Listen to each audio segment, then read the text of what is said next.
तो बच्चों आज हम बढ़ेंगे प्रॉब्लम सेट 3 की तरफ। हमने एक्सरसाइज सारे कंप्लीट कर दिए, यानी उसमें हमारे सारे बेसिक्स क्लियर हो चुके हैं। तो अब हम आगे बढ़ रहे हैं प्रॉब्लम सेट की तरफ। अब हमारा फर्स्ट क्वेश्चन क्या है, ये तो मल्टीपल चॉइस क्वेश्चन है तो हम इसी में सॉल्व कर देंगे।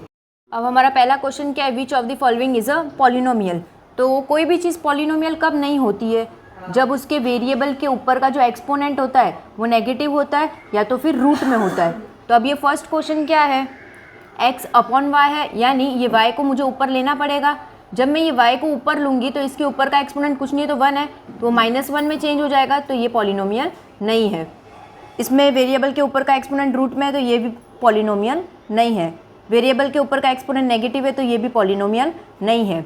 तो देखो इसके ऊपर क्या है, x के ऊपर स्क्वायर है, तो ना ये स्क्वायर ना ये 2 नेगेटिव है और ना ये 2 रूट में है, तो क्या होगा, दिस इज अ पॉलिनोमियल। तो फर्स्ट वन का आंसर क्या होगा, डी ऑप्शन। अब सेकेंड वन क्या है, what is the degree of the polynomial √7। √7 के ऊपर का क्या चाहिए, हमें डिग्री चाहिए। ठीक है, तो डिग्री तो किसका होता है, वेरिएबल का ही होता है। अब इसमें तो कोई वेरिएबल है ही नहीं, तो देखो हम इसमें रफ वर्क में सॉल्व करते हैं। सेकेंड वन कर रहे हैं हम क्वेश्चन नंबर 1 का, तो √7 का हमें डिग्री चाहिए, पर √7 में कोई वेरिएबल ही नहीं है, तो हम क्या सोचेंगे, √7 मल्टीप्लाई बाय 1 √7 होता है। इसको मैंने ओपन अप कर दिया। √7 आंसर कब आता है, जब √7 × 1 करते हैं। तो √7 मल्टीप्लाई बाय 1 की जगह पे क्या लिखा, x⁻⁴, क्योंकि फॉर्मूला है x⁻⁴ इज़ 1, तो मैंने 1 की जगह पे x⁻⁴ लिखा। √7 x⁻⁴, तो अब इसके ऊपर का डिग्री क्या आया, वेरिएबल के ऊपर का डिग्री 0। जब कभी भी डिग्री बोलते हैं ना, तो हमें कोएफिशिएंट, ये नंबर का ऊपर का एक्सपोनेंट नहीं देखना है, वेरिएबल जो लेटर होता है ना उसके ऊपर का एक्सपोनेंट देखना है। तो इसका आंसर क्या आएगा बच्चों, 0। तो चलिए बच्चों बढ़ते हैं नेक्स्ट क्वेश्चन की तरफ। What is the degree of the 0 polynomial. ठीक है, तो हम देखते हैं इसका आंसर कैसे आएगा। अब हमारा क्या है, 0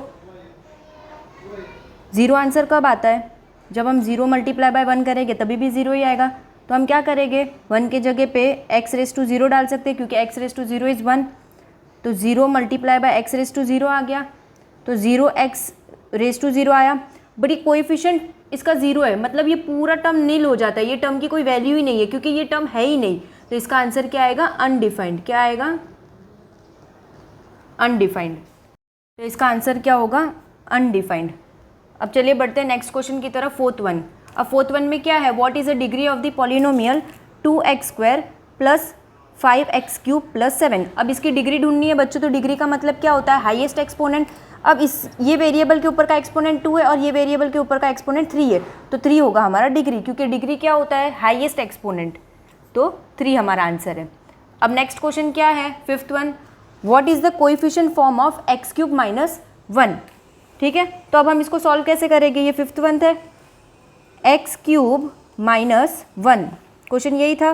ठीक है, अब इसको हमें क्या करना है, कोएफिशिएंट फॉर्म में करना है, तो सबसे पहले इसको स्टैंडर्ड फॉर्म में जमा देते, स्टैंडर्ड फॉर्म। तो अब इसमें सबसे पहले x³ है, क्यूब के बाद स्क्वायर आता है डिसेंडिंग ऑर्डर में, तो स्क्वायर वाला टर्म इसमें नहीं है, तो हम 0x² पुट डाउन करेंगे, फिर डालेंगे 0x, 3, 2 और 1, और फिर खाली नंबर जो हमारे पास ऑलरेडी क्वेश्चन में है। तो अब इसका कोएफिशिएंट फॉर्म क्या होगा, कोएफिशिएंट मतलब क्या, जो भी वेरिएबल होता है उसके साथ जो नंबर है वो। अब इसके साथ कोई नंबर नहीं है, x के साथ कोई नंबर नहीं है, तो हम क्या डालेंगे 1, फिर इसका 0, इसका भी 0 और इसका -1। तो हमारा आंसर क्या है, 1, 0, 0 और -1, यानी कौन सा ऑप्शन है हमारा, सी वाला ऑप्शन। अब नेक्स्ट क्वेश्चन क्या है, if p of x, sixth one है, if p of x is equal to x² - 7√7x + 3, then find p of 7√7। यानी क्या करना है, हमें इधर x है, x की जगह पे हमें क्या डालना है, 7√7, और ये पूरे इक्वेशन की वैल्यू फाइंड आउट करनी है। तो चलिए बढ़ते हैं आगे, कौन सा मंथ है, सिक्स्थ मंथ है। तो हमारा क्वेश्चन क्या था, p of x is equal to x² - 7√7x + 3। अब हमें क्या करना है, x की जगह पे क्या डालना है, p ऑफ क्या ढूंढना है, p ऑफ 7√7 ढूंढना है। तो यानी जहाँ कहीं भी इक्वेशन में x है हमें क्या डालना है, 7√7, तो x की जगह पे हम क्या डालेंगे, 7√7 और उसका स्क्वायर, x का स्क्वायर, फिर माइनस क्वेश्चन में जो 7√7 है वो, और फिर x है, तो x की वैल्यू क्या है, 7√7, 7√7, और इसके बीच में कोई साइन नहीं है, तो क्या मानेंगे हम, मल्टीप्लाई, फिर प्लस 3। अब 7 √7 का स्क्वायर है, यानी 7 का स्क्वायर 49, और √7 का स्क्वायर क्या होता है, √7 इंटू √7 एक 7 होता है, तो 49 मल्टीप्लाई बाई 7। अब इसका भी देखो बच्चों वही चीज़ होगी, 2 बार 7 √7 है तो सेम आंसर आएगा 49 मल्टीप्लाई बाय 7, फिर प्लस 3। अब 49 मल्टीप्लाई बाय 3 कितना होता है, 343। अब मल्टीप्लाई करके चेक कर लेना, इसका भी आंसर वही आएगा, फिर प्लस 3। 343 माइनस 343 0 होता है, अब 0 प्लस 3 कितना होगा, 3 होगा, तो हमारा फाइनल आंसर इसका क्या होगा, 3। तो 6th वन का आंसर क्या है बच्चों, हमारा 3। अब नेक्स्ट क्वेश्चन क्या है, 7th one, when f x of minus x is equal to -1 what is the value of the polynomial 2x³ plus 2x। यानी ये क्या बोलना चाह रहे हैं कि x की वैल्यू क्या है, -1, तो आप इसका आंसर ढूंढो। तो हमें क्या करना है, सिंपली x की जगह पे -1 डालना है। तो हमारा इक्वेशन क्या था, 2x³ प्लस 2x और हमें x की वैल्यू क्या पुट करनी थी, -1, तो हम डाल देंगे 2 मल्टीप्लाई बाय एक्स का क्यूब यानी -1 का cube plus 2 multiply by x है, x की जगह पे -1। 2 मल्टीप्लाई बाय -1 का क्यूब कितना होता है, -1 ही होता है, फिर 2 1 ज़ा 2 प्लस माइनस, तो अब हमारा आंसर क्या होगा, 2 मल्टीप्लाई बाय -1 -2 और इसका भी -2, तो -2 कितना होता है, -4। तो इसका आंसर क्या होगा बच्चों, -4। अब नेक्स्ट क्वेश्चन क्या है, 8th one, if x - 1 is a factor of, if x - 1 what is a factor of polynomial 3x² plus mx then find the value of m। अब हमने 3.5 में पढ़ा था ना फैक्टर वाला थियरम। फैक्टर मतलब क्या, कि उसका आंसर 0 आता है, यानी रिमाइंडर 0 आता है।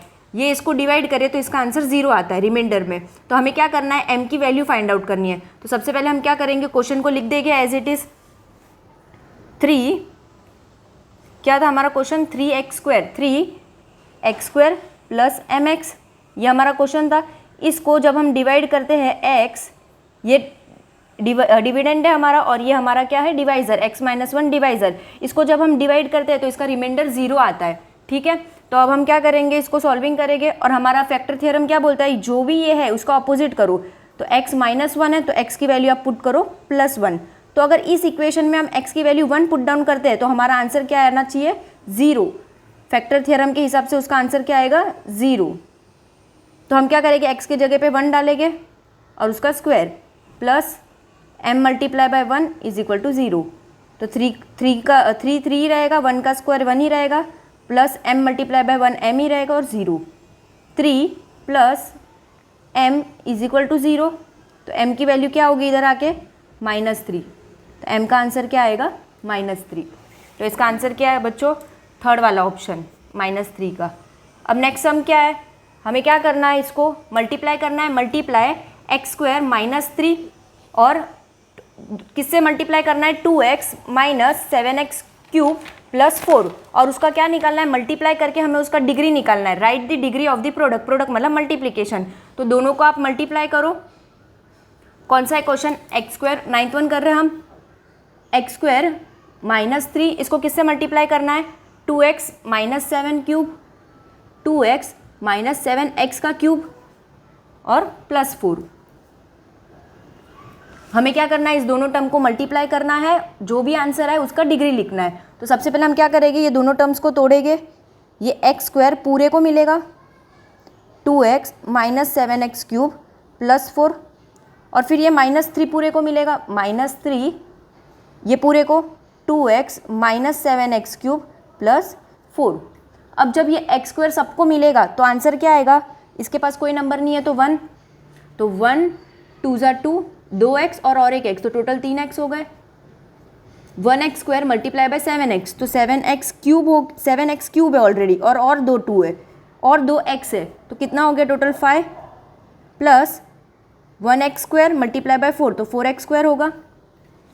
अब बच्चों देखो ये -3 सबको मिलेगा, सिर्फ 3 नहीं, -3, तो 3 2 ज़ा 6, 3 का माइनस एंड 2 का प्लस, तो साइन माइनस की आएगी और एक x।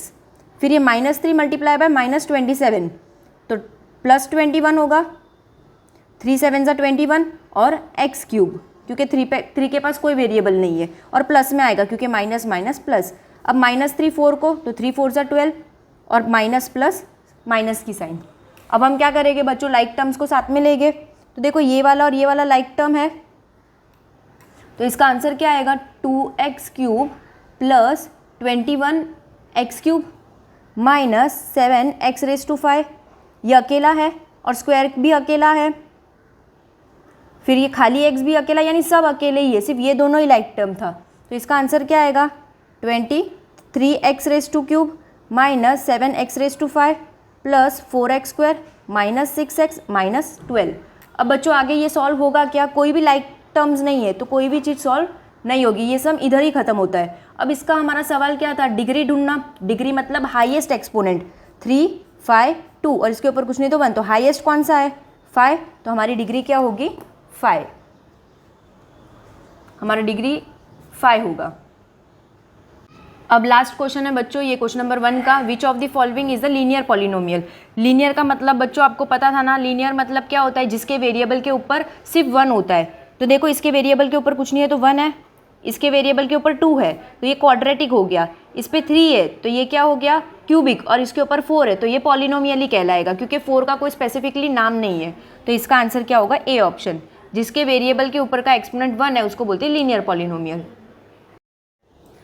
तो अब क्वेश्चन नंबर 2 में क्या है, right the degree of the polynomial for each of the following. और हमारा फर्स्ट क्वेश्चन क्या है, 5 + 3x⁴। अब डिग्री ढूंढना है हमें, तो डिग्री में क्या होता है, डिग्री यानी क्या, वेरिएबल के ऊपर का एक्सपोनेंट। तो यहाँ पर वेरिएबल का आप है, ये है x वेरिएबल है, उसके ऊपर का एक्सपोनेंट क्या है, 4, तो 4 हमारा होगा डिग्री।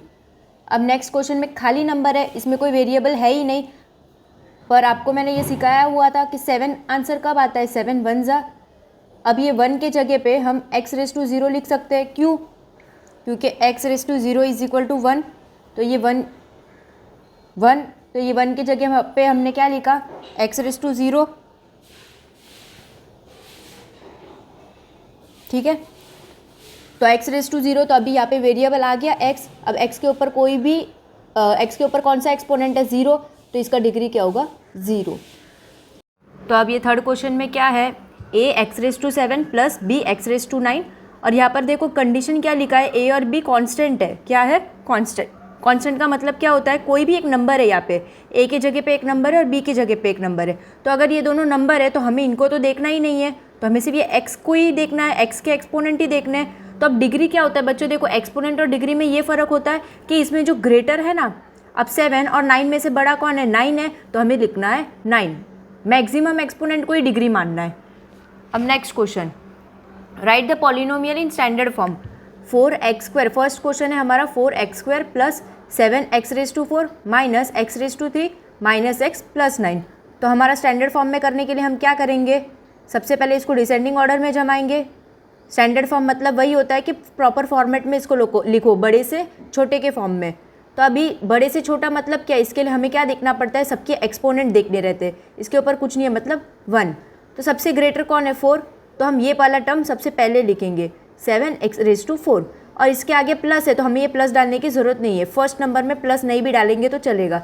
अगर माइनस होता है तो वो बताना पड़ता है, -4, फिर 3 वाला, तो ये 3 का पूरा टर्म साथ में लेके जाने का, -x³, माइनस भी साथ में लेके जाने का, ये x का ही माइनस है, एंड देन 3 के बाद स्क्वायर वाला, 4 के आगे कोई साइन नहीं मतलब वो प्लस है, तो 4x², फिर खाली नंबर वाला यानी उसके ऊपर 1, 2 के बाद 1 ही आता है, -x प्लस 9। तो ये होगा हमारा स्टैंडर्ड फॉर्म। अब next question, p + 2p³ plus 10p² plus 5p4 p⁴ minus 8। तो सेम वही करेंगे स्टैंडर्ड फॉर्म। तो हमारा स्टैंडर्ड फॉर्म क्या होगा, बड़े से छोटा वाला फॉर्म। तो इसमें सबसे बड़ा कौन सा है, 4 वाला, तो ये टर्म पहले आएगा, फिर कौन सा 3 वाला, देन 2 वाला, साइन लेके जा रही हूँ सबकी, 10 के आगे प्लस है तो हम वो प्लस भी लेके जाएंगे, एंड देन खाली p वाला, तो वो प्लस p रहेगा, कोई साइन नहीं है तो प्लस, एंड देन -8। अब नेक्स्ट क्वेश्चन क्या है, question number 4, right the polynomial in coefficient form. Coefficient form बच्चों समझते हो ना, कोएफिशिएंट मतलब ये जो नंबर रहता है ना, लेटर के साथ जो नंबर रहता है उसको कोएफिशिएंट फॉर्म बोलते हैं। ये सब देख लो तो वो क्लियर हो जाएगा। तो सबसे पहले कोएफिशिएंट फॉर्म में करने के लिए हमें करना पड़ता है स्टैंडर्ड फॉर्म। तो इसका स्टैंडर्ड फॉर्म सबसे हाईएस्ट 4 है, देन 3 वाला है क्या, जो x⁻³ होना चाहिए, डिसेंडिंग ऑर्डर में 4 के बाद 3 वो नहीं है तो हम डालेंगे 0x⁻3। फिर स्क्वायर वाला भी नहीं है तो 0x⁻² और सबके आगे प्लस डाल दो, प्लस 0x और फिर खाली नंबर यानी +16 कांस्टेंट। अब इसका कोएफिशिएंट फॉर्म इजीली हो जाएगा। तो कोएफिशिएंट फॉर्म क्या होगा? कोएफिशिएंट फॉर्म मतलब नंबर। अब x4 के साथ कोई नंबर नहीं मतलब 1, x³ के साथ नंबर है 0, x² के साथ नंबर है 0, x के साथ नंबर है 0 और ये लास्ट नंबर है 16। तो बच्चों ये होता है हमारा कोएफिशिएंट फॉर्म, जिसमें वेरिएबल के साथ जो नंबर है वो लिखा जाता है कॉमा डाल डाल के। अब second question, m⁵ + 2m² + 3m + 15। तो बच्चों इसको हम स्टैंडर्ड फॉर्म में जमाएंगे। सबसे पहले इसका स्टैंडर्ड फॉर्म क्या होगा? सबसे बड़ा 5 है और फिर 3 वाला नंबर है क्या? तो हम क्या डालेंगे 0, 5 के नीचे 4 आता है तो 4 वाला नंबर है क्या? तो 0x⁻4। फिर 4 के नीचे 3, 4 से कम 3 आता है वो भी नहीं है तो 0x⁻3। फिर +2m², 3 के नीचे 2, देन 3m, फिर +15। अब इसका हम करेंगे कोएफिशिएंट फॉर्म। कोएफिशिएंट यानी वेरिएबल के साथ जो नंबर है वो, कुछ नहीं है तो 1, फिर 0, फिर से 0, फिर 2, फिर 3 एंड देन 15। तो ये होगा बच्चों इसका कोएफिशिएंट फॉर्म। ये सब बच्चों हमने प्रैक्टिस सेट में किया हुआ, इसके लिए मैं थोड़ा फास्ट फॉरवर्ड में चल रही हूँ। अगर कोई भी चीज़ नहीं समझ आएगी ना तो आप एक्सरसाइज को फॉलो करो तो ये सारी चीज़ें आपको एकदम ईजी लगेगी, ज़्यादा इलॉबरेट करने की मुझे ज़रूरत भी नहीं पड़ेगी इसमें। अब right the index form of the polynomial using the variable x। अब बच्चों देखो इसको कोएफिशिएंट फॉर्म में दिया गया है तो आपको इसमें स्टैंडर्ड फॉर्म में इसको कन्वर्ट करना है।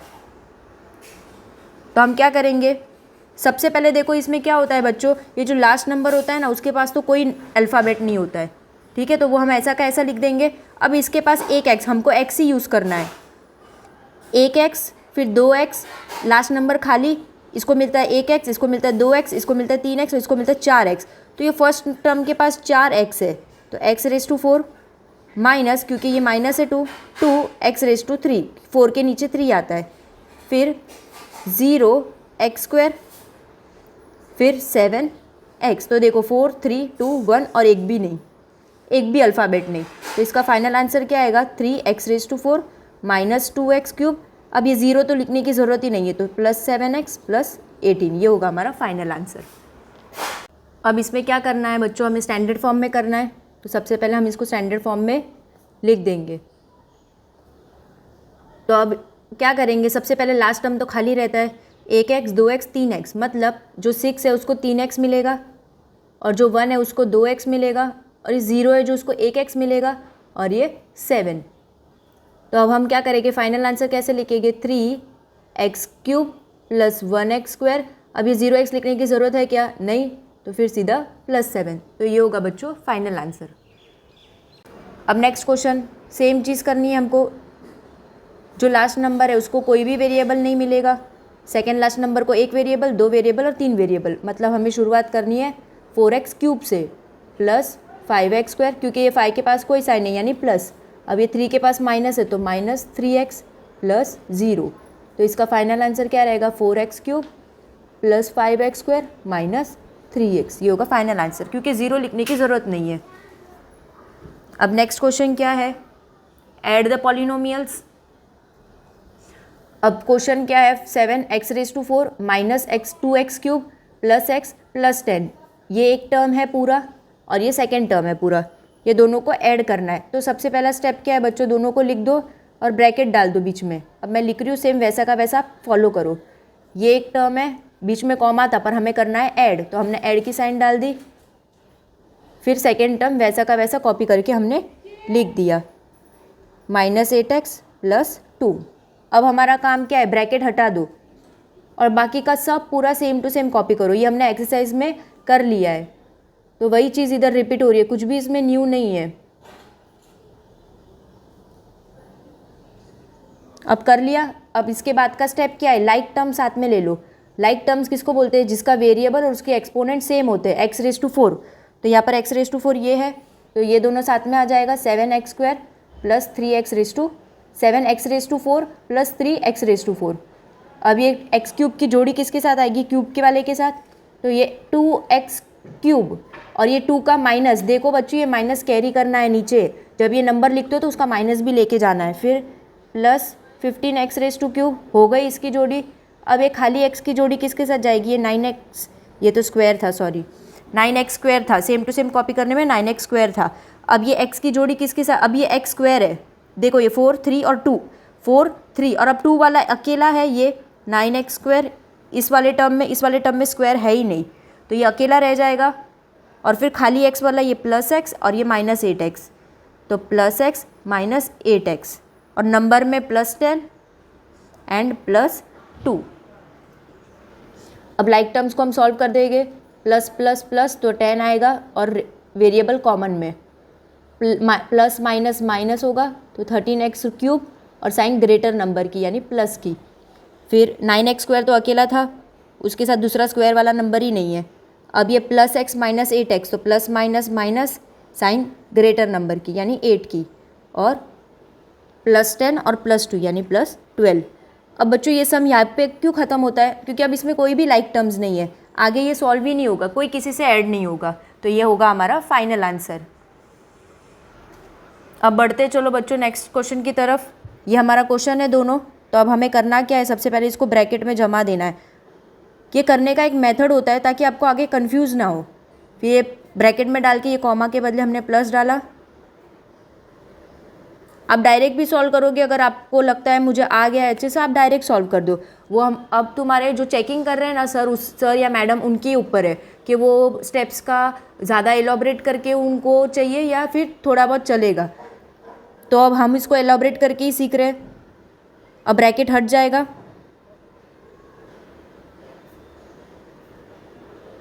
ब्रैकेट हटाने के बाद हम क्या करते हैं, सेम लाइक टर्म्स वालों को लेते हैं ना साथ में। अब लाइक टर्म्स देखो, इसमें थोड़ा सा आपको कंफ्यूजिंग होगा।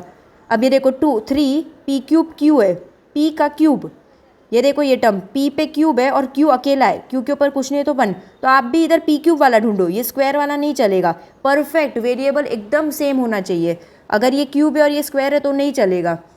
ये देखो मिला p क्यूब और q1, तो इसकी जोड़ी इसके साथ बनेगी, तो 3 p cube q minus 2 p cube q, minus q की आपको समझा होगा। फिर अभी p स्क्वायर q है तो p स्क्वायर q इसके साथ है, तो ये दोनों सेम नंबर ही है, पूरा टर्म ही सेम है, +2 p स्क्वायर q। अब ये +7 किसी के साथ नहीं है तो +7 ही रहेगा, और ये 4p रह गया, वो भी किसी के साथ नहीं है तो वो भी अकेला रह जाएगा। अब लाइक टर्म्स वालों को सॉल्व कर दो, 3 - 2 1 1 p cube q, 2 + 2 4p square q। फिर ये पी क्यू मैं पहले ले रही हूँ, एक स्टैंडर्ड फॉर्म लगता है इसके लिए, +7 और 7 लास्ट में ले रही हूँ। आई होप आपको ये सारी चीज़ें समझ आ रही है। अब हमें करना क्या है, सेपरेट। ऐड और सब्ट्रैक्ट में सिर्फ एक चीज़ का फ़र्क है, बीच में साइन माइनस आती है, तो उसमें सिर्फ क्या होता है, एक स्टेप बढ़ जाता है। अभी आप देख लेना क्या स्टेप बढ़ेगा। तो सबसे पहले हम इसको ब्रैकेट में लेंगे, जो टर्म्स है उसको हम ब्रैकेट में लेके बीच में माइनस डाल देंगे, क्योंकि हमें करना क्या है, माइनस। अब देखो बच्चों एक स्टेप बढ़ता है, जिन्होंने भी वो प्रैक्टिस सेट का वीडियो देखा होगा ना उनको तो पता होगा। अब जो बच्चे सीधा प्रॉब्लम सेट पे आए तो वो आप देख लो एक बार। तो फर्स्ट जो टर्म रहता है ना पूरा, वो तो सेम टू सेम लिखना है, बट जब ये ना बीच में माइनस आ जाता है तो ये आगे के टर्म्स की साइन चेंज हो जाती है। तो अब क्या है, प्लस में ऐसा कुछ नहीं होता है, सिर्फ माइनस में ही होता है ऐसा, क्योंकि ये माइनस सबको मिल जाता है। तो ये 3x² प्लस है तो उसको ये माइनस मिल गया, तो 3x² के पास प्लस भी आ गया और माइनस भी आ गया, तो प्लस माइनस कंबाइन होके क्या हो गया, माइनस। और ये माइनस सिर्फ इसको नहीं सबको मिलता है। तो अब ये 5 आए, उसका खुद का प्लस और साथ में एक माइनस भी जमा हो गया, तो प्लस माइनस मिक्स होके क्या बनता है, माइनस। और ये माइनस माइनस जमा होके +7, 7 के पास खुद का माइनस और एक माइनस आ गया, तो माइनस माइनस प्लस। ठीक है, अब ये हो गई हमारी फाइनल साइन। अब सेम हमको ऐड की तरह ही करना है, जो एडिशन में हम मेथड फॉलो करते थे ना लाइक टर्म्स लेके, सेम वही मेथड है। तो इसका टर्म इसके साथ होगा, तो 5y² माइनस 3x², अब -2y और -5y। अब बच्चों एक बार आपने ये साइन दे दी ना, उसके बाद ऊपर वाले को भूल जाओ, अब बस आप यही देखो, अब इसी को देख के आपको साइन लगानी है। अब ऊपर वाले का देखने का नहीं कि इसका तो प्लस था, 5 बन गया माइनस, तो अब ऊपर प्लस है वो सब देखने का ही नहीं, अब बस यही स्टेप देखो, ये थर्ड स्टेप को देख के ये 4th स्टेप सॉल्व करो। तो 5y माइनस +9 +7। अब इसमें क्या करना है बच्चों, 5x² माइनस 3x² तो कितना आएगा 2x² minus 2y minus 5y तो 7y माइनस माइनस ऐड और साइन ग्रेटर नंबर के और दोनों ही प्लस है तो इसका आएगा 16। अब next question same to same जो क्वेश्चन है वो लिख दो। 2x² प्लस 3x प्लस 5 minus x² minus 2x plus 3। अब माइनस ब्रैकेट ओपन करेंगे तो माइनस सेकेंड टर्म को लग जाएगा पूरे को, first term as it is रहेगा, सिर्फ सेकेंड टर्म चेंज होगा। तो ये जो x² प्लस था वो माइनस बन गया और माइनस 2x प्लस 2x बन गया। अब ये +3 -3 बन गया। अब बच्चों जब आपने एक बार साइन चेंज कर दी ना तो ये स्टेप को भूल जाओ, अब इसी स्टेप के अकॉर्डिंग आपको लाइक टर्म साथ लाने हैं। तो 2x² के साथ कौन सा आएगा -x², फिर +3x के साथ +2x और +5 के साथ -3। तो ये होगा x², 2 और ये कोई नंबर नहीं है तो 1, 2 - 1 1 अनसाइन ग्रेटर नंबर की, तो +1x², 1x² बोलो या x² बोलो एक ही बात है, +3x + 2x तो +5x और ये +2 ग्रेटर की साइन, माइनस करके ग्रेटर की साइन।